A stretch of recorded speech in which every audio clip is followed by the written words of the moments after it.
کچھ خطرات رات کی تاریکی میں دکھائی دے جاتے ہیں، جبکہ کچھ ایسے ہوتے ہیں جو آنکھوں سے اوجھل رہتے ہیں، مگر اللہ کی رحمت بندے کو دونوں سے بچا سکتی ہے۔ وہ رات گہری، خاموش اور بوجھل تھی۔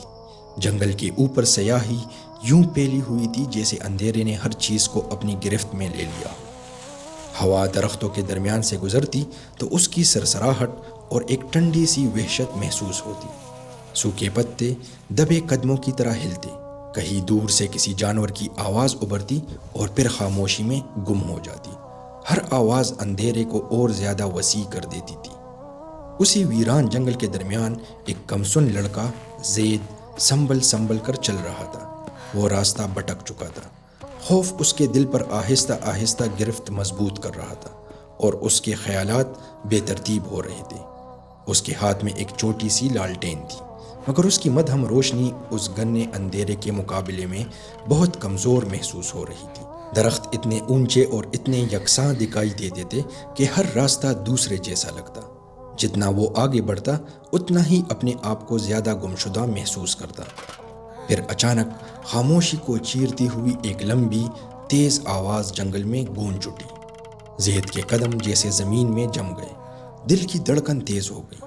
گھبراہٹ اس کے اندر اٹھنے ہی والی تھی کہ اندھیرے میں ایک مانوس سا وجود نمودار ہوا۔ ایک بزرگ آدمی پرسکون قدموں کے ساتھ اس کی طرف آ رہے تھے۔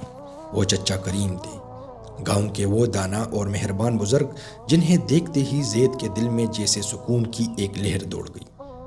چچا کریم نے وقت ضائع نہیں کیا۔ وہ قریب آئے اور مضبوط مگر نرم انداز میں زید کو اپنے ساتھ لے کر چل پڑے۔ ان کی موجودگی میں ایک ایسا اطمینان تھا جس نے جنگل کی دہشت کو کچھ کم کر دیا۔ زید اب خود کو رات کے سپرد کیا ہوا تنہا بچہ محسوس نہیں کر رہا تھا۔ دونوں گاؤں کی طرف واپس چلنے لگے۔ راستہ آسان نہ تھا، پگڈنڈی تنگ بھی تھی اور خطرناک بھی۔ چچا کریم آگے آگے چلتے، زمین کو غور سے دیکھتے اور زید کو کانٹوں، چھپے ہوئے گڑھوں اور نوکیلے پتھروں سے بچا کر نکالتے۔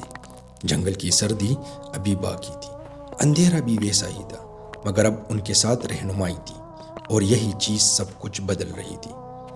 پھر ایک اور خطرہ اچانک سامنے آ گیا۔ درختوں کے بیچ سے ایک باری سی غراہٹ سنائی دی۔ زید نے پلٹ کر دیکھا تو تاریکی میں دو چمکتی ہوئی آنکھیں اسے گھور رہی تھی۔ ایک بھیڑیا ساکت کھڑا تھا، خاموش مگر خطرناک۔ خوف نے زید کے جسم کو جیسے بے حس کر دیا۔ نہ قدم اٹھتے تھے، نہ زبان ہلتی تھی، لیکن چچا کریم ثابت قدم رہے۔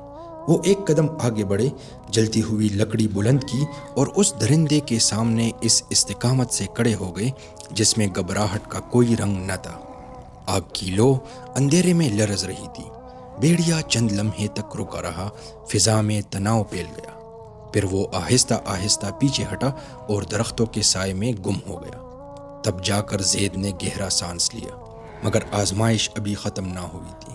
اچانک چلتے چلتے رات کے آسمان پر نارنجی روشنی ابھرنے لگی۔ کچھ ہی دیر میں جلتی لکڑیوں کی آوازیں سنائی دینے لگی۔ جنگل کے ایک حصے میں آگ بھڑک اٹھی تھی۔ شعلے خشک درختوں پر چل رہے تھے اور تیزی سے شاخوں میں پھیلتے جا رہے تھے۔ دھواں ہوا میں گلنے لگا۔ گرمی لمحہ بلمحہ بڑھتی جا رہی تھی۔ سامنے کا راستہ بند ہو چکا تھا۔ ایک لمحے کے لیے زید کے دل میں خوف پہلے سے بھی زیادہ شدت کے ساتھ لوٹ آیا۔ ایسا لگتا تھا جیسے خطرہ ہر طرف سے ان کو گھیر چکا ہو، مگر چچا کریم نے فوراً ارد گرد نظر دوڑائی اور شوروں سے بچنے کے لیے ایک تنگ مگر محفوظ راستہ ڈھونڈ لیا۔ انہوں نے زید کو اپنے ساتھ لیا اور جلدی سے اس طرف بڑھ گئے جہاں نجات کی امید باقی تھی۔ دونوں اپنی پوری کوشش کے ساتھ آگے بڑھتے رہے۔ دھواں حلق میں چبھتا تھا، قریب کہیں شاخیں ٹوٹ کر گر رہی تھی۔ پیچھے سے آگ کی آواز بھی مسلسل قریب محسوس ہوتی تھی، مگر وہ رکے نہیں۔ آخرکار وہ جنگل کے کنارے تک پہنچ گئے۔ وہاں دور گاؤں کی روشنیاں دکھائی دے رہی تھی۔ زید کے دل میں ایسی راحت اتری جسے الفاظ میں بیان کرنا آسان نہ تھا۔ اب اسے پورا یقین تھا کہ اگر اللہ کی مدد نہ ہوتی اور اگر چچا کریم وقت پر نہ پہنچتے تو یہ رات کسی اور انجام تک پہنچ سکتی تھی۔ اسی وقت چچا کریم نے اس کے دل میں ایک اور بڑی بات اتار دی۔ انہوں نے نہایت نرمی سے اسے یہ احساس دلایا کہ اللہ کی مدد صرف انہی خطرات کے لیے نہیں ہوتی جو آنکھوں کے سامنے ہو۔ کچھ حفاظتیں اس سے کہیں بڑی ہوتی ہیں اور کچھ رحمتیں انسان کی سمجھ سے بھی زیادہ گہری۔ یہ بات زید کے دل میں گھر کر گئی، لیکن وہ ابھی تک اس کا پورا مطلب نہیں سمجھ پایا تھا۔ اگلی صبح اس نے اپنے دوست عمار کو ساری رات کا حال سنایا۔ اس نے بتایا کہ وہ کس طرح راستہ بھٹک گیا تھا، کس طرح بیڑیا اندھیرے سے نکل کر سامنے آ گیا تھا اور کس طرح آگ نے ان کا راستہ روک لیا تھا۔ اس کی آواز میں بچ جانے کی خوشی بھی تھی اور اس واقعے کے معنی کو سمجھنے کی سنجیدگی بھی۔ عمار نے پوری توجہ سے سنا، پھر اس نے وہ علم بیان کیا جو اس نے دین کی تعلیمات سے سیکھا تھا۔ اس نے زید کو سمجھایا کہ جس طرح اللہ نے اسے جنگل کے خطرات سے بچایا، اسی طرح اللہ نے ایمان والوں کے لیے ایسی حفاظت بھی رکھی ہے جو موت کے بعد کے مرحلے میں کام آتی ہے۔ پھر اس نے سورہ ملک کا ذکر کیا۔ عمار نے نبی کریم صلی اللہ علیہ وسلم کی تعلیمات سے سیکھی ہوئی وہ بات بیان کی کہ یہ بابرکت صورت جو 30 آیات پر مشتمل ہے، بندے کے حق میں سفارش کرتی ہے، یہاں تک کہ اس کے لیے بخشش کا فیصلہ ہو جاتا ہے۔